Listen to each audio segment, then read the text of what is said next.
it.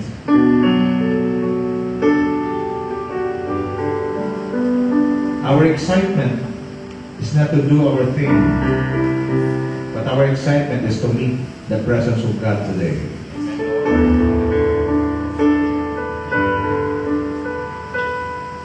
Thank you, Lord. Jesus said in His word, "Come to me, those who are labored and heavily laden, and I will give you rest." Yes, Lord God. There is rest in the presence of the Lord. Yes. Amen. Amen. Thank you, Lord. Thank you, Lord. We're not here to fulfill our obligations. We're not here to fulfill our Sunday thing.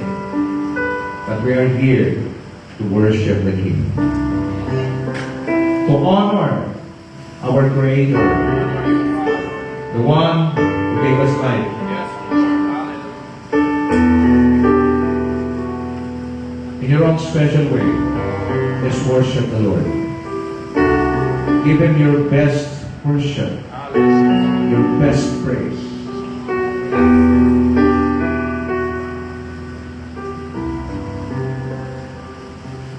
Thank you, Lord. Hallelujah.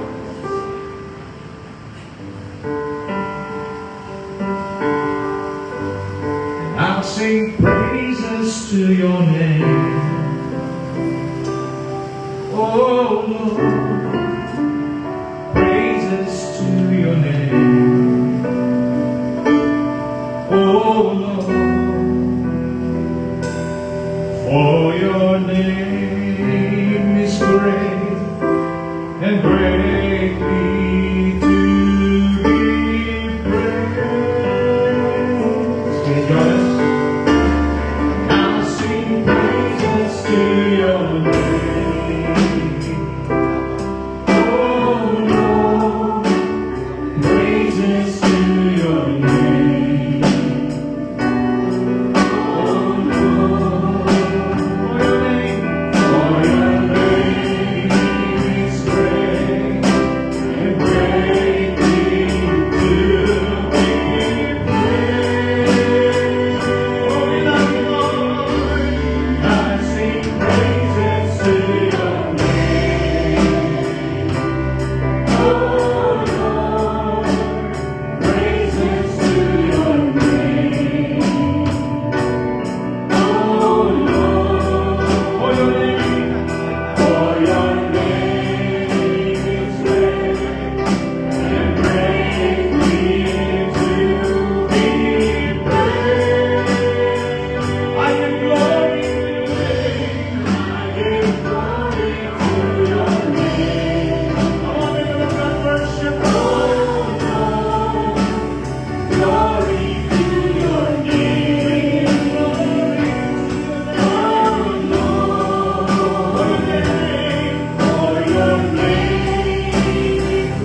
We exist today because of God, not because of ourselves.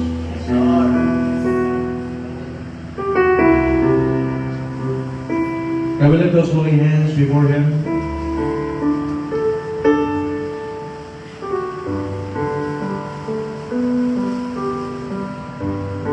And sing praises to your name, oh Lord. Praises to your name, oh Lord. Worship your great name. For your name is great, greatly to be praised. Let me hear the people of God sing praises. I sing praises to your name. Oh, we love your name. Oh, Lord. Praises to your name. For your name is great and greatly to be praised. Let me hear your voice and worship the Lord. I sing praises to your name. Oh, we love your name. Praises to your name.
We have peace.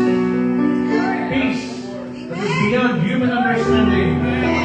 In the midst of hopeless situation, we have hope in Christ. We thank you, Lord, for your protection, for your provision and intervention over our lives. Allow your people today, Lord God, receive our worship and praise. We thank you, Lord, in Jesus' name. Amen and amen and amen.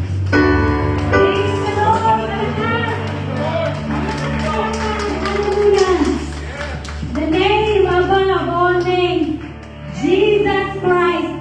We will sing, we will shout, we will dance, we will clap our hands, we will lift our hands to the King of Kings and Lord of Lords. Hallelujah! Come on, church! Lift up the name of Jesus.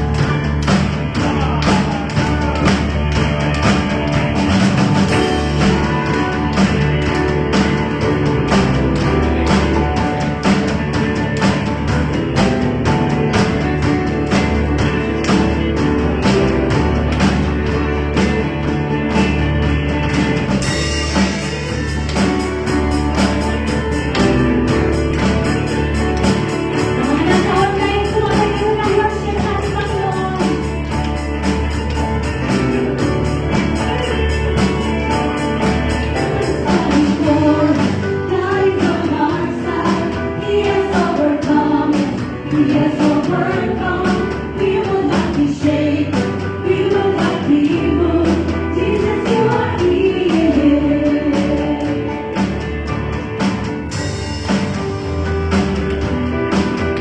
Praise you, Lord Jesus.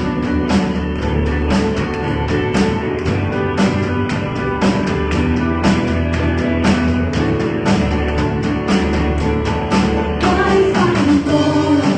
God is on our side.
Church, as we focus on God, as we fix our eyes upon the cross, that will be the very moment na maalala natin kung paano siya nagsimula sa ating mga buhay. Kung paano tayo naligtas. Yung pag-ibig ng Diyos ay nawa hindi natin makakalimutan kailanman. Kung gaano kabigat yung sakripisyo na ginawa, isang buktong na anak ng Diyos na makapangyarihan sa lahat, ibinigay niya para sa atin. Tanda ng pagmamahal ng Panginoon. Magkakaroon pa ba ng pagkakataon para manghina? Magkakaroon pa ba ng pagkakataon na mawala ng pag-asa? Kung ating alalahanin, kung paano tayo minahal at inibig ng Diyos, kung paano niya tayo iningatan at iniligtas, kung paano siya kumilos sa bawat sakit ng ating mga buhay. Church, huwag na huwag natin kakalimutan kung gaano tayo minahal ng ating Panginoon. Huwag na huwag natin kakalimutan kung paano na tayo ipinaglaban. Kung paano tayo pinaglaban ng Diyos, gayong ginawa tayo in response to His love. Ipaglaban ano man ang sitwasyon. Pupunta. Dadalo ka sa banal na tahanan ng Panginoon. Dahil ang isang araw sa Kanya ay napaka-precious. Napakamahalaga. Itong moment na to na nakatayo tayo, hindi ito pagkakataon na basta-basta lang. Napakarami nating dinanas, pero biyaya ng Diyos ay sapat at apaw-apaw. Marapat lang na yung mga bibig na yan ay hindi tatahimik ng papuri sa ating Panginoon. Sa ating kinakatayuan, you speak your word, your personal worship, your personal thanksgiving before God. Right before where you stand, you think all of what God has done upon your lives. Think every details, name them one by one, and by that very moment, you are not going to hold back that praises, that worship. You will not allow anything to hinder you in worshiping God. We will not allow any thoughts to hinder that God, whom we are worshiping right now, is alive forevermore. He is waiting for us. His eyes is roaming around the world, looking for that someone who is truly worshiping Him in spirit and in truth. And may we desire, and we speak to Him, Lord Jesus, may I be counted right now in worshiping You, in honoring You, Lord God. May we think of like one day, this is our last day, this is our last day. Hallelujah, hallelujah. Hallelujah. We will give out the best worship. We will come to Him, humbling down, humble heart, a humble heart before the Lord, worshiping, acknowledging Him before our lives. Hallelujah, hallelujah. Stir up the worship. More and more, hallelujah.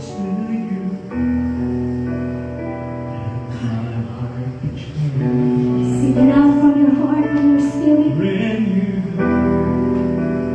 Flowing from the grave.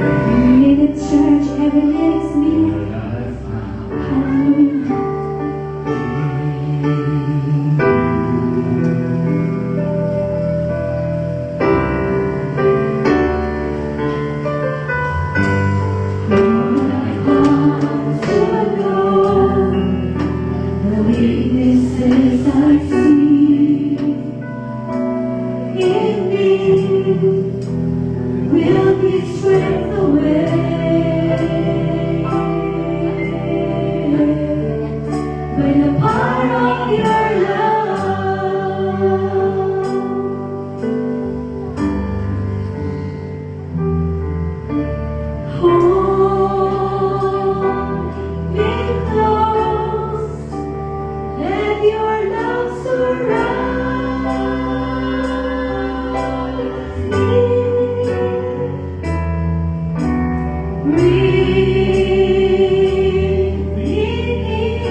Spirit leads me on in the fire of your love.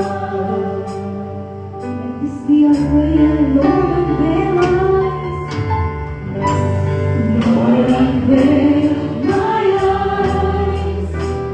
Let me see you face to face.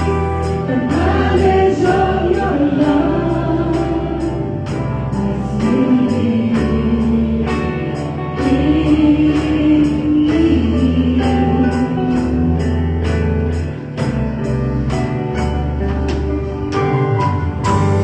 Lord, renew my mind as your will unfold in my life, in living every day.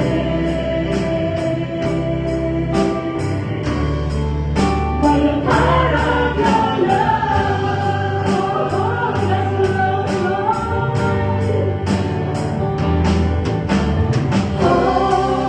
Hold me close, let your love surround me.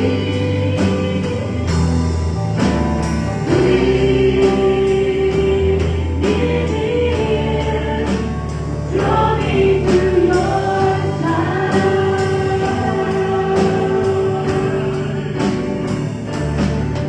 and as I wait, I rise up like an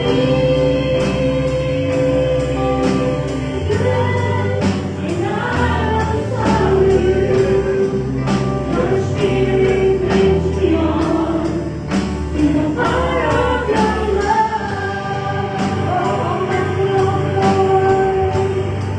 our church, hold me close, let your love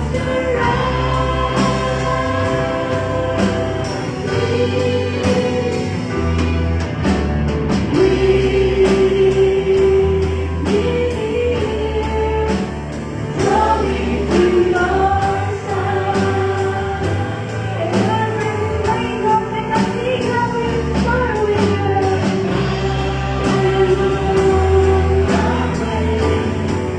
I rise up like an eagle,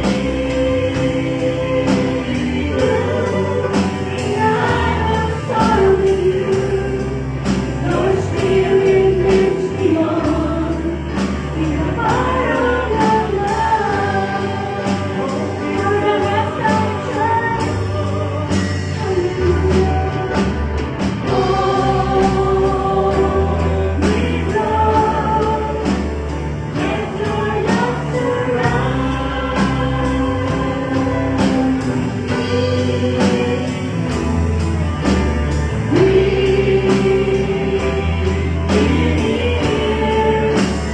draw me to your side,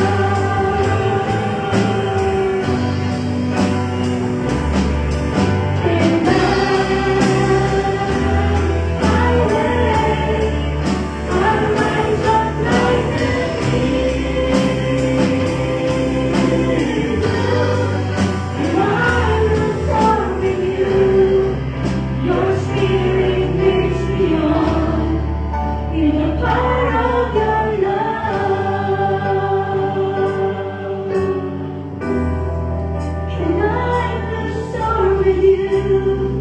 Your Spirit leads me on in the power of your love, and I will soar with you. Your Spirit leads me on in the power of your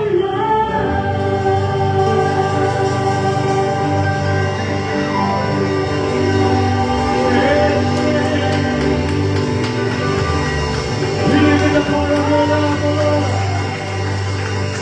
We praise your holy name. Let everybody let us praise the Lord. Come on.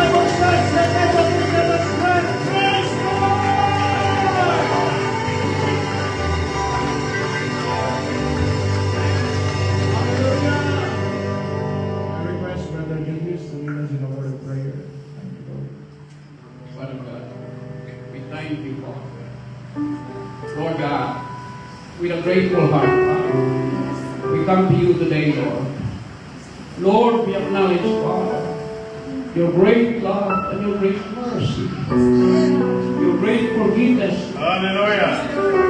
Lord, you save your people because of your great love. Thank you, Lord, sa napiling habag at awa para sa iyong mga sakatuhan. Lord, today we honor your name, Father. Ikaw lang po, Lord, ang itataas sa lugar na ito.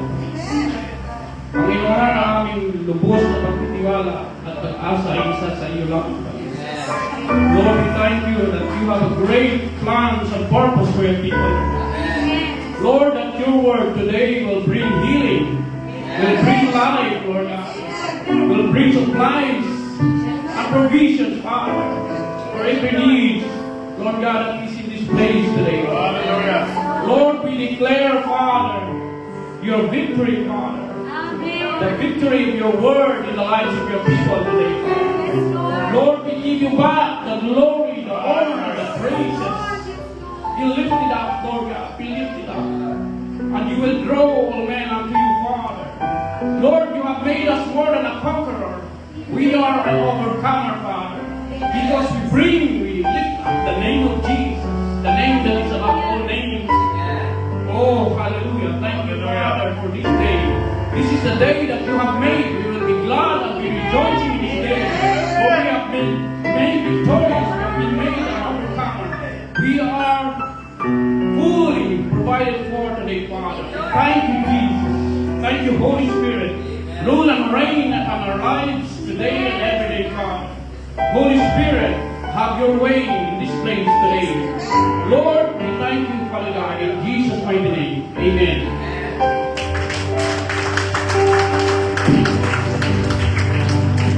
Ayan, bago tayo mo po, sabihin mo sa katabi mo, you are so blessed by God.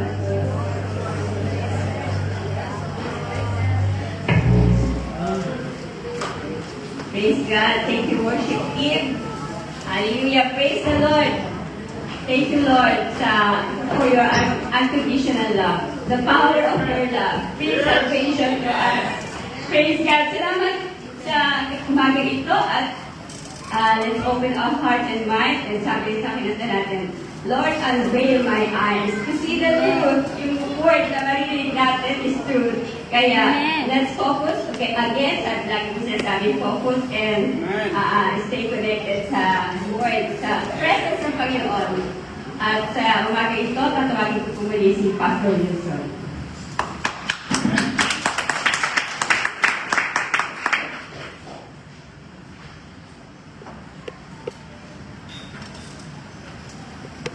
Mag-partner ako kay G. Remember lang, G. Wala tayong PowerPoint.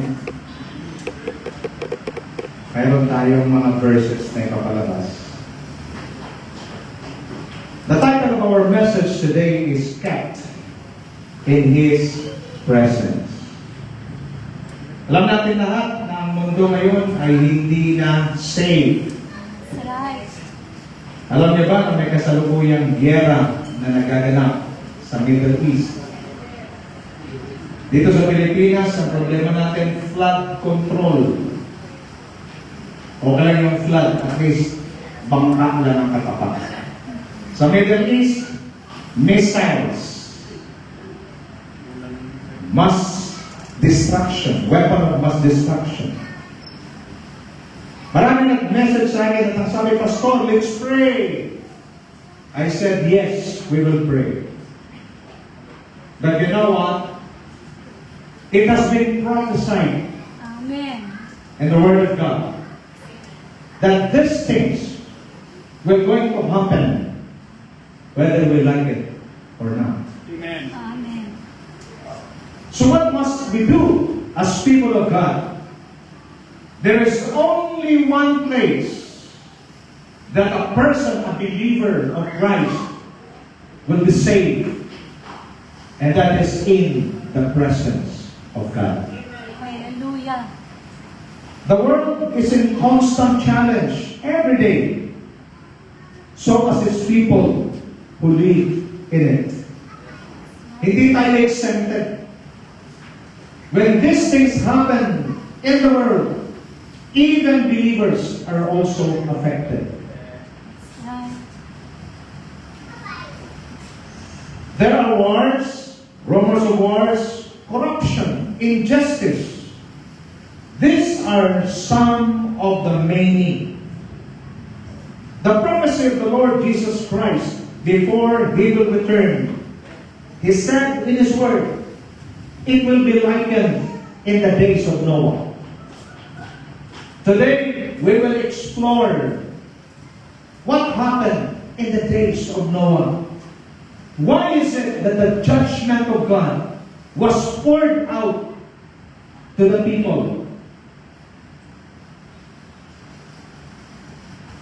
According to Matthew 24:37, verse 37 to 39, it says, "But as the days of Noah were so also will the coming of the Son of Man.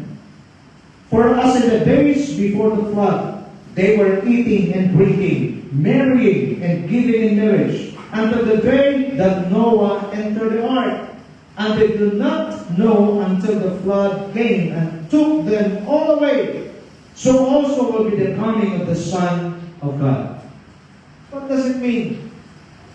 Ang pagbabalik ng Panginoon ay hindi inaasahan ng marami. That is why, ang sabi ng iba, Jesus will come like a thief in the night. So what must we do? We must be aware. Kailangan prepared. Kailangan equip tayo when the Lord Jesus Christ returns. Amen. Now, let me read to you what happened in the days of Noah. Genesis chapter 6, verses 5 to 8. Just to show you what had happened. Why the judgment of the Lord was poured out on them. Then the Lord saw that the wickedness of man was great in the earth, and that every intent of the thoughts of his heart was only evil continually.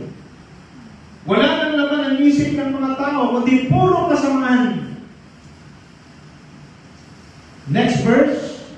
"And the Lord was sorry that He had made man on the earth, and He was grieved in His heart. So the Lord said, I will destroy man, whom I have created from the face of the earth, both man and beast, creeping thing and birds of the air, for I am sorry that I have made them." Linawin ko itong word na to. Kasi ang sabi, nagsisi ang Diyos. Hindi siya nagsisi dahil nagkamali siya. Ang tinutukan niya rito, siya ay nagkaroon ng regrets. Why? Because man choose to commit sin, choose to rebel against God rather than obeying Him. Tingnan niyo mga tao sa ngayon, mas pinipili nilang mag-rebelde sa Diyos. Alam nila kung anong gusto ng Diyos, alam nila kung anong tama, pero higit nilang ginagawa kung anong mali. The days of Noah is happening right now. That's right. Greed, corruption, people are taking something that they don't belong to them, that don't belong to them. Now, in verse 8, we will see, "But Noah found grace in the eyes of God." God decided. Ako po'y naniniwala, darating ang panahon. Katulad ng days of Noah, dumating na ang panahon na umabot na sa langit ang kasamaan ng mga tao. At hindi yan pwedeng mapasubalian. It will surely come. The reason why we are here today, the reason why we study the Word, Amen. because this message will serve as a warning, a reminder to each one of us. Amen. We are not accountable to people. You are not accountable to me. I am not accountable to you. All of us are accountable only to one holy being, and His name is God. Amen. We must learn to live our lives to have an audience of one. Lord. Nabubuhay ka para sa Diyos lang. Nabubuhay ka para iblis ang Diyos. Nagninegosyo ka para iblis ang Diyos. Nagtatrabaho ka para iblis ang Diyos. Hindi ang boss mo. That's right. That should be our motivation. So God decided, I will destroy mankind. Alam niyo ho, ang Diyos mapagmahal. Maraming preachings ngayon ang natuturo yung pag-ibig lang ng Diyos. But on the other side of the coin, God has two sides. He is a loving God, but He is also a just God. Amen. Ang hindi madalas pinag-usapan yung justice ng Diyos. The justice of God is this. The moment a person commits sin, then there will be consequence. There will be penalties. There will be judgment. And this is the reason why many people sa mundong ito ay hindi aware sa judgment ng Diyos. They are just aware that God is a loving God. At makinig yung mabuti, pag hindi balanse ang turo, ano na mayari? Puro pag-ibig sa Diyos kaya maraming abusado. Tama. Do not abuse the love of God. Because if you will understand that God has two sides, He is a just God and He is also a loving God. Pagdating sa justice ng Panginoon, He will serve it whether you like it or not. Amen. Watch me now. You can choose your actions, but you cannot choose the consequence of your actions. Pag tama ang tinanim, tama ang anihin. Pag mali ang tinanim, mali ang anihin. And these people in the days of Noah, they reap what they have sown. Puro kasamaan, puro kasamaan. Ito lang nangyayari sa ngayon. When you look at our nation, pag ikaw ay mayroong patriotism, mahal mo ang bansang ito, masasaktan ka sa ginagawa. Hayagan na ang kasamaan ng maraming tao. Gusto mo mag-comment, pag nag-comment ka naman, ikukulong ka naman. Libel. Parang hopeless. But I want you to understand, there is God. Amen. There is a just God. And He will serve His justice to all these people, even the house of God. Amen. Now, you know the story. God sent flood. What's the purpose of the flood, really? To wipe out the people. Mga kapatid, this is a warning to each one of us. Kung ikaw ay may ginagawang hindi tama at pinagpapatuloy mo, tandaan mo, your sin will find you out. One day, your sin will find you out. You will be exposed. Why? Because there is no hidden things that will not be exposed. Amen. When the Lord is speaking to you today, open your hearts, open your mind. Do not wait for the judgment of God. Habang available pa ngayon ang mercy. Amen. Amen. Because the mercy of God is available for you. Come to Him. Stop sinning and come to Him because the mercy of God is still available. Do not wait for the judgment. That's right. Noah was telling the people, the Lord is about to send flood. What the people did? They were laughing at Him. Mocking Him. Why? Kasi nung ginagawa ni Noah ang arka, Chris, napakataas ng araw. At ang kanyang mensahe, magkaroon ng baha. Anong sabi sa kanya? Ang taas ng araw, tapos baha, tapos gagawa ka ng arka, saan? Doon pa sa tuktok ng bundok. Amen. Illogical. Today, pangaralan ng mga tao patungkol sa Diyos, pagtatawanan kanila. Hindi Diyos ang kailangan natin, pera. May in-invite ako sa Bible study. At tingnan na Bible study. Ano sabi sa akin? Pastor, may pera ba dyan? Sabi ko, wala eh. Ayaw ko attend. See? Pinagtatawag na si Noah. Now, I want you to understand. Understand these two things. Andy, God is a merciful God. May mercy.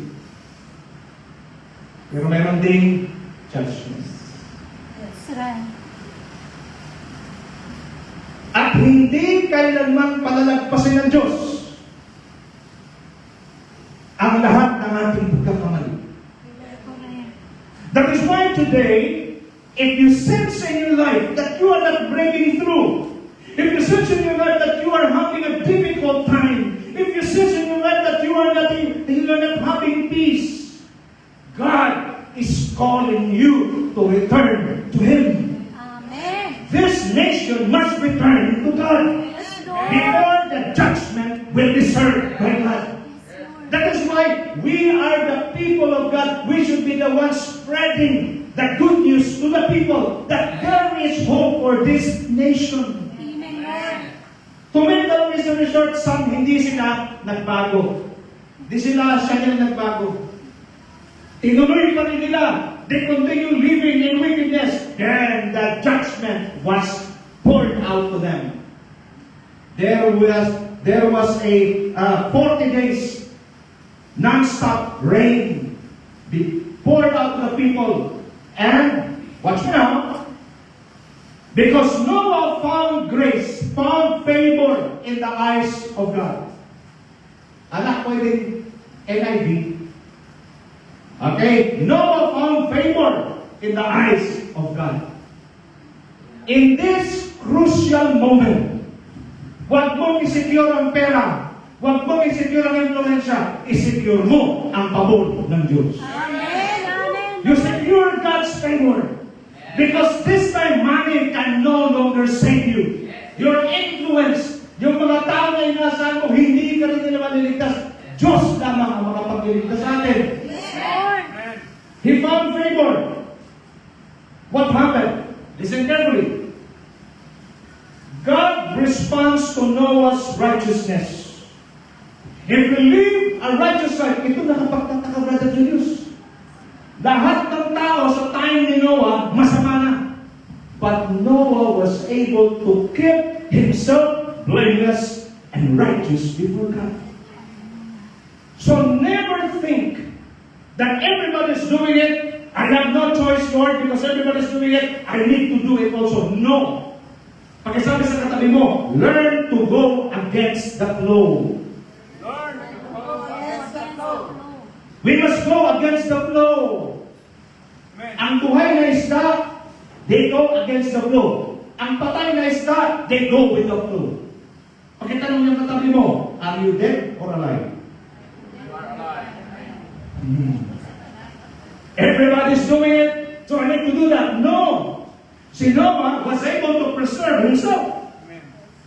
But because he chose to live a godly life, he found favor with God. Mga kapatid, dinami natin ito. Kasi palapakan natin si Lord. Lord, I need to secure your favor. Then live a righteous and blameless life.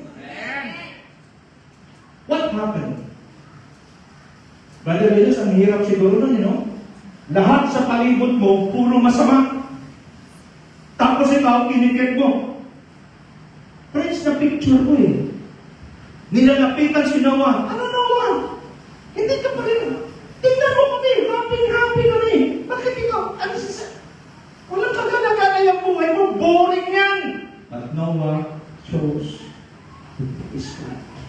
Grabe ang pressure. Watch me now.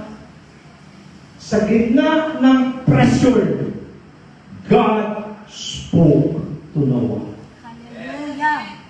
If you stand for God, God will stand for you. Amen. If you stand in righteousness, then the blessings of God will be released even if you are in the midst of wickedness.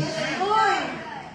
The favor, the mercy, the blessings are still available today. God is just seeking and looking for people who will stand for righteousness. Amen. Hallelujah. Amen? Fast forward, nirelease ng Diyos ang judgment. But before God released the judgment, He spoke to Noah and said, build an ark.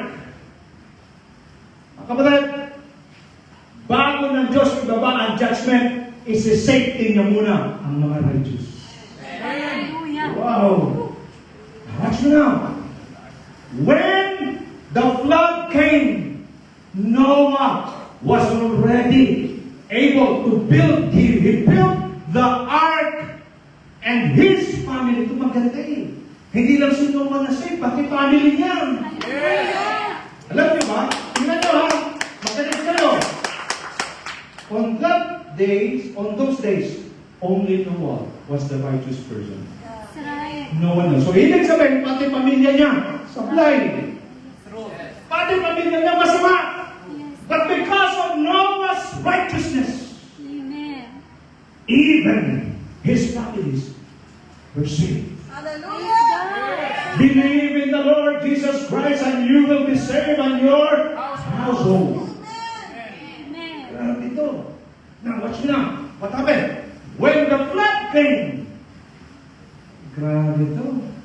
Maganda, walang PowerPoint. Sa akin lang kayo nakatingin. Amen. Una, God became His covering in the midst of the flood. Hallelujah. Okay? Genesis 7:16. Amen. Ay, kabuti itong ating ano eh. The animals going in were male and female of every living thing. As God had commanded Noah, then the Lord shut him in. Makinig mabuti. Ang laki-laki ng arka.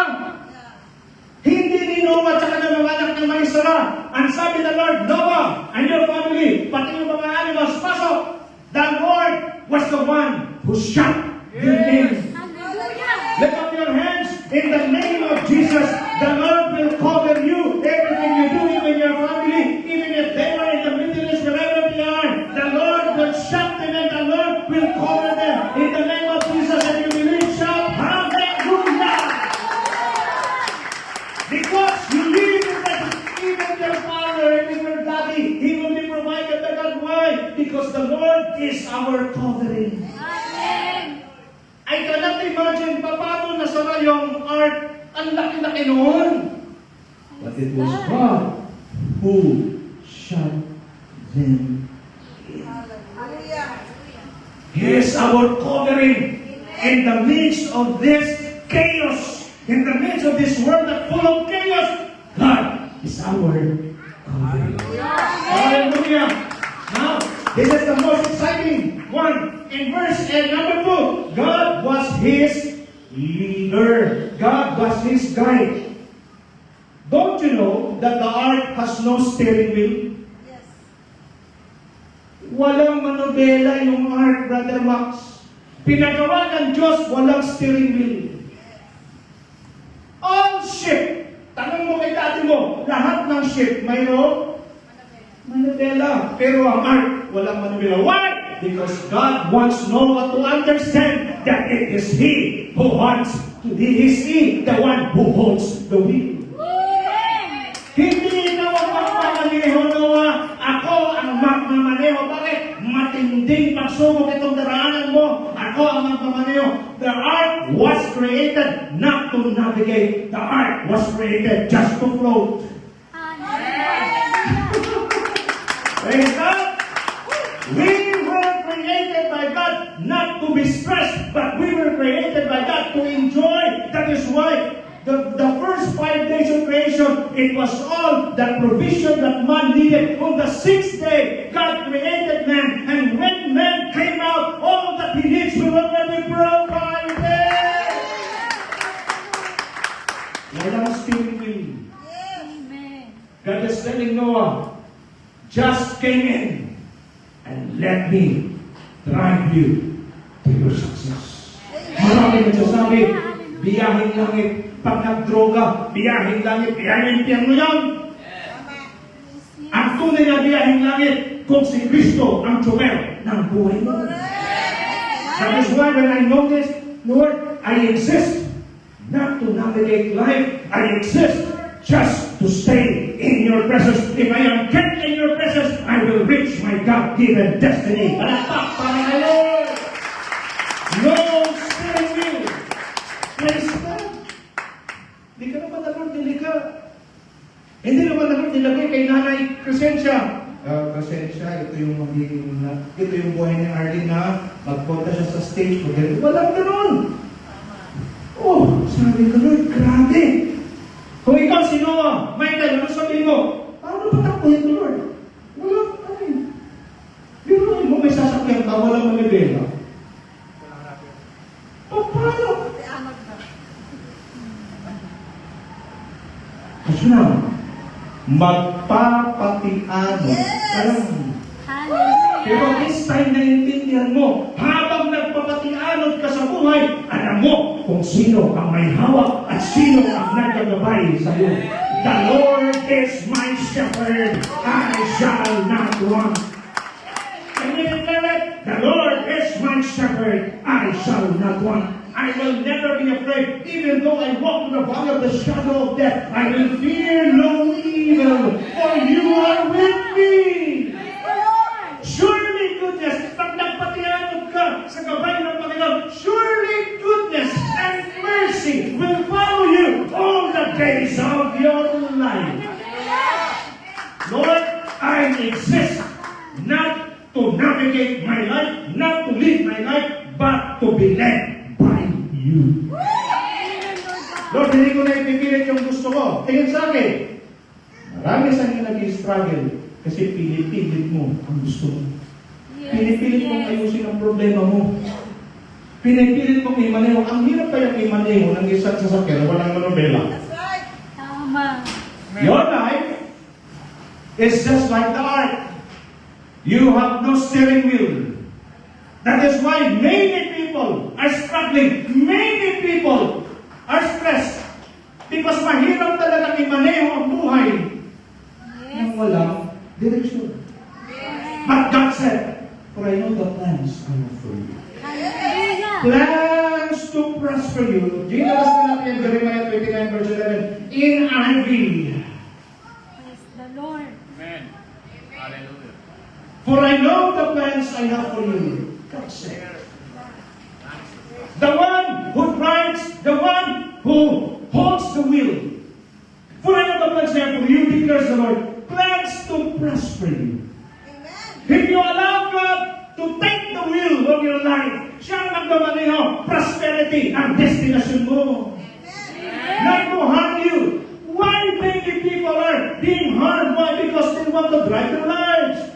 Plans to give you hope and a wonderful, perfect future. Amen. Mga kapatid, the ark was created not to navigate, but it was created just to float. Hallelujah. God said, do not worry about what you will eat. Can you flash it? Matthew 6:25. If you allow God to take the wheel, what will going to happen? Matthew 6:25 and Matthew 6:31 to 32. 25 muna. Therefore I tell you, do not worry about your life, what you will eat or drink, or about your body, what you will wear. Is not life more than food, and the body more than clothes? 31 to 32. Inulit niya ulit. Sa Bible, pag inulit ng Diyos, binigyan ng emphasis. So do not worry. Say, what shall we eat? Or what shall we drink? Or what shall we wear? For the pagans, for the godless, for the non-believers, run after all these things. And your heavenly Father, the one who takes the wheel, the one who is leading you, your leader, your creator, your provider, knows that you need them. Whatever you need today, God knows how to provide it for you and how to bring it to you right now. Pakisabi mo sa katabi mo, let Jesus take the wheel. Wala naman talagang manobela itong buhay natin eh. Sino sa inyo makapagsabi, buhay pa kayo bukas? Sino sa inyo makapagsabi, buhay pa ako sa 2027? Nobody! Only God! That is why every time you wake up in the morning, Lord, take the wheel. Yes, Lord. Number 3, God provides them safety and new beginnings. Hallelujah. Okay? God provided them safety and new beginnings. We can find it in Genesis chapter 8 verse 4. Tingnan natin. Saan nag-landing ang ark nung matapos ang baha? And on the 7th day, on the 7th month of the ark, came to rest on the mountains of Ararat. Grabing baha ito, may kinuntas. Yung arka, nung matapos, nandoon sa tuktok ng mga bundok ng Ararat. Ano ibig sabihin niya, Pastor? Mountain, after the great flood, Noah's ark came to rest on the mountains of Ararat.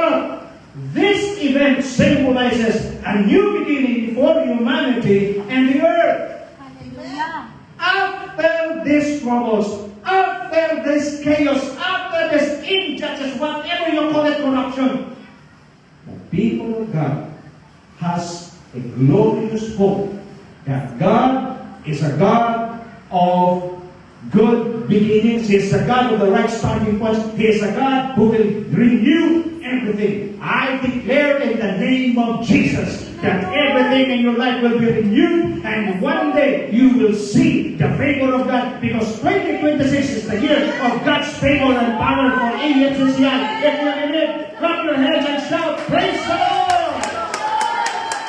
A new beginning! A new beginning!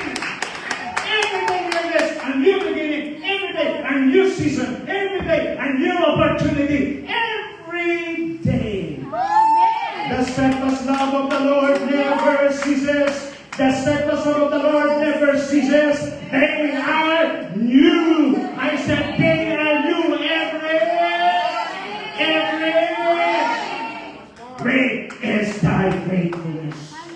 Every day when you wake up, there's a new beginning. Every day that you wake up, there is a new opportunity. Every day that you wake up, there is a new strength. Every day that you wake up, there is a new healing. Every day that you wake up, everything is new.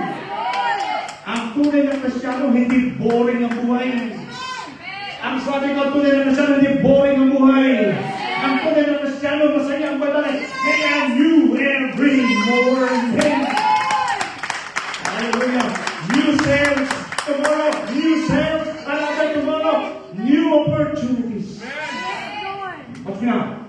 Kinukulong ng demonyo yung utak mo. Sasabihin sa demonyo, stock up ka na.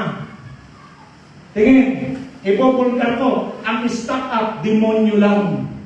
Pero ang mga anak ng Diyos, hindi sila may stock up, palagi silang may langis. The oil of anointing, the oil of the Holy Spirit, get the people of God moving. As you move, there are new opportunities. As you move, there are new experiences. As you move, there are new encounters with God. Let the oil of the Holy Spirit be poured out to each one of us. Hallelujah. Noah's quality, or the qualities of Noah before us to secure God's favor. What made Noah secure the favor of God? Number one, his righteous and blameless standing with God. Genesis chapter 6 verse 9. What's this? Very important. I will end with this. Si mayroon na ganun sa likod. Napipressure ako pag ganun. Huwag din akong ginanong yung tinignan ko. Kaso, mayroon kaming kasunduan.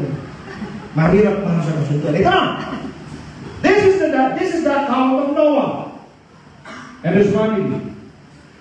Noah was a righteous man, blameless among the people of his time, and he walked faithfully with God. Hallelujah. But now, it was the righteousness of Noah that secures the favor of God for them to be saved. That's right. Problema, wala tayong righteousness ngayon. Magaling na naman in the time of Noah, there was the Holy Spirit was not yet poured out on him. But he was able to live a righteous and blameless life before God. That's right. And that secures the favor of God for them to be blessed. Hallelujah. How can we make it in our time? Baka iba sa inyo, bago pumunta rito, nagalit pa. Hindi kayo makapasok sa harap. Baka iba sa inyo, nagbibiyahe kayo, napakot kayo pa mo, napamura ka pa, hindi ka makapasok sa harap. Lord, paano kami nito? Kawawa naman kami. Yung mga kabataan, siguro mga KSP, bago kayo napunta rito, may nagawa pa kayong hindi tama. And I asked the Lord, we want to enter the ark. Jesus reminded me, why enter the ark? I am the ark. today. Pagkalit mo ng today. Wilson, hindi mo na talaga mag-build ng ark. I am the ark. You're asking me, it was the righteousness of Noah? Let me give you my righteousness. 2 Corinthians 5:21. Ready? Get ready. 2 Corinthians 5:21, it says, God made him, Jesus, who had no sin, to be sin for us, so that in him we might become the righteousness of God. It was the righteousness of Noah that secures the blessings of God. But today, in the midst of these wars, in the midst of these troubles, I want you to understand, I want you to know that this time, it is not just the righteousness of Noah, but it is the righteousness of Jesus. The righteousness of Jesus will enable us to enter, not just in the ark, but to enter into the bounty, into the bounty of God, into the blessings of the Lord. We are not entering into an ark. We are entering into the presence of God. We are kept in the presence of God, not because we are righteous, but because of His righteousness imputed. Pagkasabi sa tabi mo, receive your portion. Hallelujah. Hallelujah. Pangalawa, His unquestionable obedience. Genesis 6:22. Bear with me. Natatapos na ako. Lapit na. Genesis 6:22. First, His righteousness. Number 2, His unquestionable obedience to God. Genesis 6:22. Noah did everything just as God commanded him. Tingin. Sabi ni Noah, magbibuild ako ng ark kasi magkakaroon ng baha. Sabi ni Lord, pinagtatawanan siya. Sinasabi sa kanya na yan ang problema pag masyadong righteous, nasisira ulo. Pag puro Bible, puro atin ang atin sa Diyos, nasisira ulo. Ano sinasabi? Sabi ni Noah, I would rather obey God than men. He was able to build the ark. Watch me now. Listen carefully. Noah did everything that commanded him. There are blessings in obeying God. There are blessings in obeying God. Laging tandaan, obedience in the days of Noah is not popular. People lived in disobedience to God. Obedience to God sometimes invites persecution and isolation. But we should always remember we are only accountable to God. And we learn to live our lives for an audience of one. What we know? It's very important. If we obey God today, we are not just securing our lives, but we are securing generations. G, I wanted to flash Exodus chapter 20. Kunin nyo to obedience to. Exodus 20, verses 4 to 6. Listen carefully. You shall not make for yourself an image in the form of anything in heaven above, or on earth beneath, or in waters below. In heaven, yung mga lumilipad dyan, mga ibon, whatever. On earth, kasama tao, wag mag-build ng graven images. Anong sabi? And then, earth below, sa ilalim ng tubig. You shall not bow down to them or worship them. For I, the Lord your God, am a jealous God, punishing, look at God, the children of the sin of the parents to the third and fourth generations of those who hate me. Watch me now. God is a generational God. That's right. Your sin today will affect your third and fourth generations. Correct. But showing love to 1,000 generations of those who love me and keep my commandments. You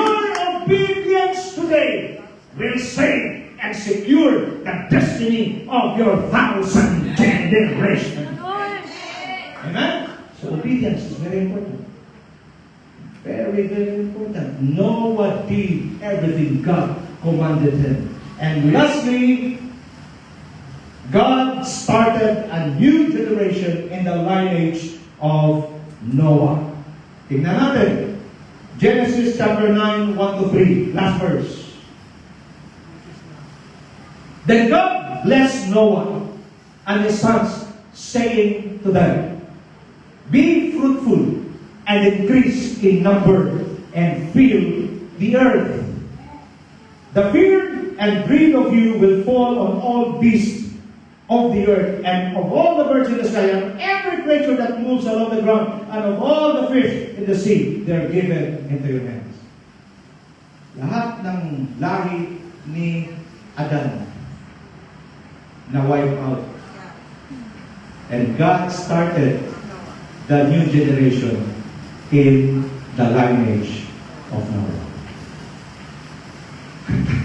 The same promise, tinuloy lang ng Diyos. Watch me now. Huwag mo lang isipin yung buhay mo ngayon. Kasi magkakaanak pa kayo. May next generation pa. May generation. Siyempre, mayroong generation na nandyan sa sinapupunan mo. In your womb, there is a generation. That is why, be careful in living your life. Because there is a generation in your womb. Do you understand it? Maraming mga tao nabubuhay lang sa generation na yun. Paano na ako? Nasasaktan ako. Hirap na ako. Hoy! Kung nahihirapan ka ngayon, itong ginagawa namin ni Cora, we are paying the cost for our next generation. Even in the spiritual, may mga naghihintay sa atin. Ayusin natin testimony natin. Why? Because there are people waiting for your breakthrough. Unless you break through, they cannot break through. That is why it is very important that you keep yourselves in the presence of God. Because only in the presence of God we will be free, we will be set free, we will enjoy, and we will thrive, and we will become victorious. We are now kept not in the ark, but we are kept in His presence. Can we bless everyone to please stand? Can we bow down our heads and close our eyes?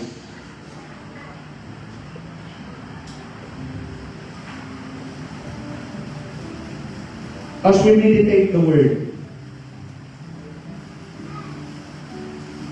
when Noah,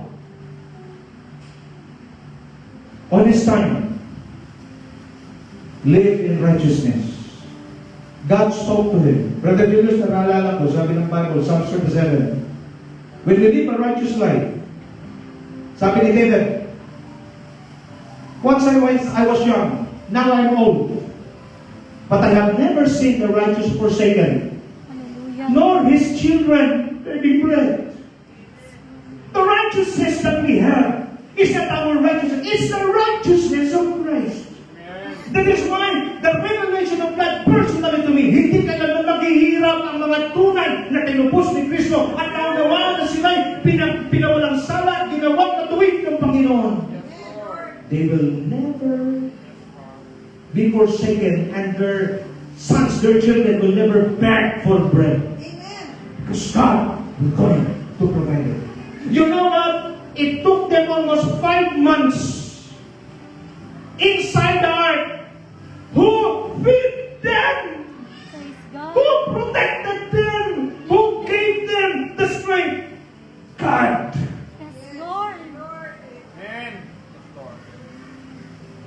Hindi ang Diyos nagkulang ni minsan. Tayo ang nagkulang sa Diyos. If the mercy of God, what is mercy? You still receive blessings even if you don't deserve. Before, baka mercy. Pero Brother Julius, ngayon, baka hindi deserve na ng Diyos justice. Why? Because we do not stop our old ways. We keep on driving our lives. Remember, the ark was created without steering wheel. You were created not to be stressed, not to think of those things that you need. Sabi ni Lord, huwag nang isipin na kakainin, inumin, dalamtin, dahil alam na ng ating amang nasa langit na kailangan natin ito. Let Jesus take the wheel. Ibigay mo ang manubela kay Kristo. In the purpose, wala talaga manubela ang buhay mo. Today, the greatest worship that we can offer to God is not our singing, not the lifting of hands, but it is surrender. God wants us to be victorious today, and victorious believers are believers who are willing to surrender their lives to God. In the moments of silence, I want you to surrender. If you want to surrender your life to God, tell Him now, Lord, I surrender my life to you. Take the wheel. Forgive me for driving my life. Beginning today, ikaw na po ang maging chauffeur ng aking buhay. Just like Noah, thank you for the righteousness that you've given me. I am not kept inside the ark, but I am kept in your presence. And in your presence there is fullness of joy. In your presence provisions are overflowing. In your presence healing, signs, wonders, miracles are overflowing. 3 months, 5 months inside the ark. But you will never read in the Bible that Noah and his family are starving. They came out from the ark alive, enthusiastic, kicking, praising. This is what God wants to happen in each of our lives. Please, Jim, can you talakasan ng konti yan? Mag-repent tayo, mag-surrender tayo kay Lord ngayong araw na ito. Surrender lang. Lord, binibitawan ko itong aspeto na ito ng buhay ko sa iyo. Mahilig ako magplano, mahilig akong pangunahan ng buhay ko. Di masama, pero again, I am created not to navigate my future, but I am created just to float in your plans and purposes. Arlen, take this. For it is God who works in you to will and to act in order to fulfill His good purpose. It's still God who works inside us, not us. Flow. Lutang. Magpatianod ka, mahal kong kaibigan, kapatid, sa presensya ng Diyos. God has a plan for you. Pag ipipilit mo ang plano mo, magka-clash ang plan ng dalawa at ang resulta niyan, delay. But today, God is in the business of fulfilling His plans and purposes into your life. That is why He's bringing messages that will awaken us that the ark has no steering wheel. Noah just prayed, worshiped God inside the ark until the flood subsided and they found themselves not at the bottom, but they found themselves at the top. And God said, you will be the head, not the tail. You will be the top, not at the bottom. Patianod, kapatid, surrender. Surrender. Father, can we lift those holy hands? Lift up your hands. Lord, we lift our hands to you today. Yes, Lord. As a sign of our surrender. Yes, Father. We cannot do it on our own. We cannot reach our dreams, our destiny on our own. Because our lives has no steering wheel. We do not create our own destiny. before you created us, you said in your word, I praise you because I am fearfully and wonderfully made. Your plans to me are great, and I know it full well. I know the plans I have for you, says the Lord. Plans to prosper you and not to harm you. I want you to meditate on that. Plans to prosper you and not to harm you. Plans to give you a hope and a future. But first things first, remove your hand over your life and let the hand of God take the will and take you to your destiny. Lift our hands to you, Father God, surrendering everything. And beginning today, we will go against the flow of this world, and we will go with the flow in the Spirit. Because today, we are not kept in the ark, but we are kept in the presence of God. This is our prayer in the almighty name of our Lord and King Jesus Christ. And all the blessed people of God shout a victorious Amen.